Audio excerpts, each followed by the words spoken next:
Ladies and gentlemen, welcome.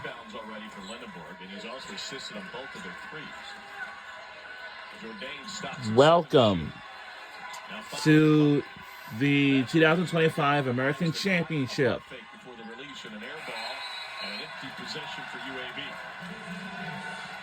And that's great defense for Memphis because UAB wanted to take advantage of a switch. And they thought they had one, except Jordan came over late. This is it. It's all coming down to this. Whichever team wins this game will be the crowned champions. Will it be Memphis Tigers or is it going to be the American champion from last year's UAB Blazers? And the fact is, both our teams are my favorite teams, I'm telling you right now. And we're in the AAC, like American Athletic Conference. Poor spacing. You've got three guys within about the same 7-foot radius. Not what you want offensively. Earlier today, we had watched the SEC Championship, and that was Florida versus Tennessee Volunteers. Florida had just come and pull off the SEC Championship win against Tennessee. I think Florida, they admitted to the SEC Championship game for the 5th time in a row. And the Tennessee Volunteers, it might be their first. That is the first on Nick Jourdain. Selection Sunday is here. Selection Sunday is here. We will have the men's bracketology, and then also around 8 o'clock p.m. there's going to be NCAA Women's Selection Special, and then on ESPN2 it's going to be bracketology at 9 o'clock p.m. on ESPN2. We're going to have so much busy things today. Because I'm just telling you, because to find the win today, and one key component was getting to the free throw line. Yeah, they've got to win the free throw battle. Memphis is so good at getting to the line, specifically Haggerty. They connected to Giants Supermarket, which is probably right next door to us, and you know.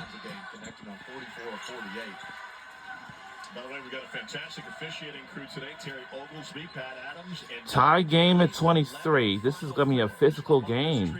Haggerty mid-range, and that's knocked out of bounds by Coleman. And you know, this is it.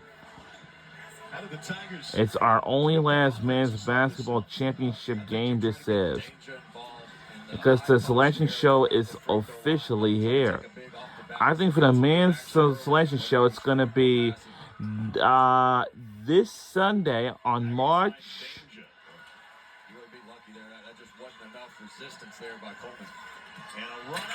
Missed!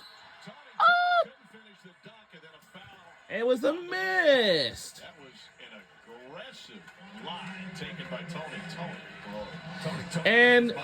And that shot's missed. I am sure they had a good opportunity, but they missed a dunk, but the shot was missed.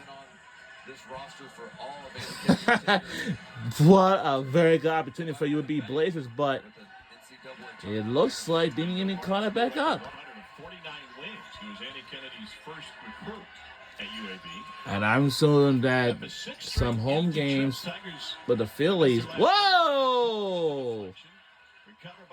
We got it back, and we're live at the Dickies Arena in Fort Worth, Texas. And a whistle away from the ball will get a hold on Jabbar McGee trying to keep up with PJ Haggerty.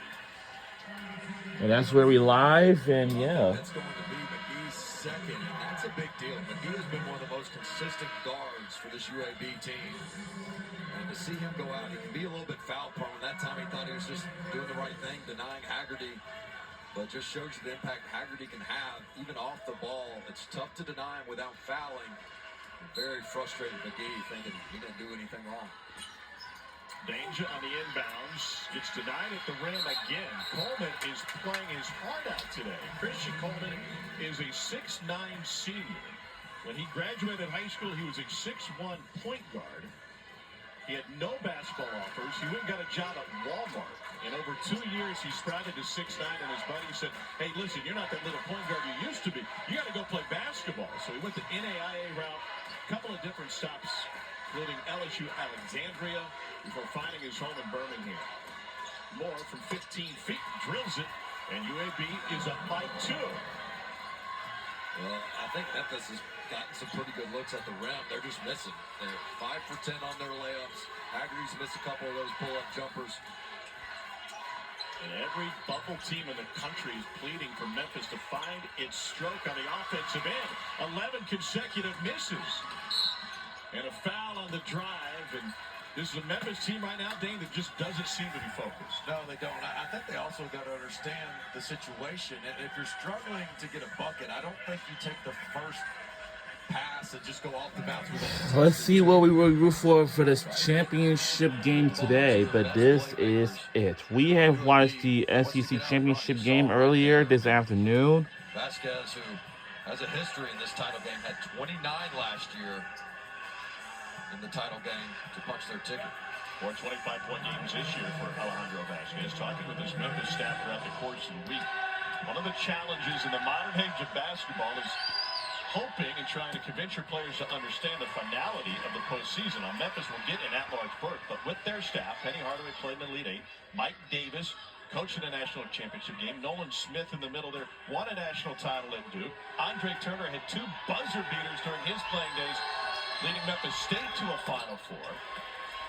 They all know what it's like to win. And Nolan Smith specifically said, I learned it from the seniors at Duke. I learned exactly how hard you have to pour your heart and soul into every game when it's lose and go home. Colby Rogers for 3. Yes! Finally, and it's a 3. He has enjoyed playing against UAB. Has had some of his best performances for his last 22 coming into today.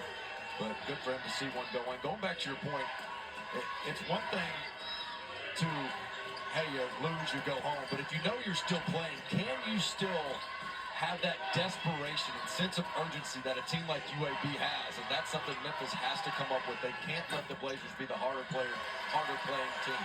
Cisse with the rebound. Memphis plus 3 on the glass so far. Fire in transition, hard off the back rim, and then Haggerty commits a foul going for the rebound. Memphis shooting 35% from the floor. The Tigers, the regular season champions, are trailing UAB. And we'll be right back. Don't go anywhere.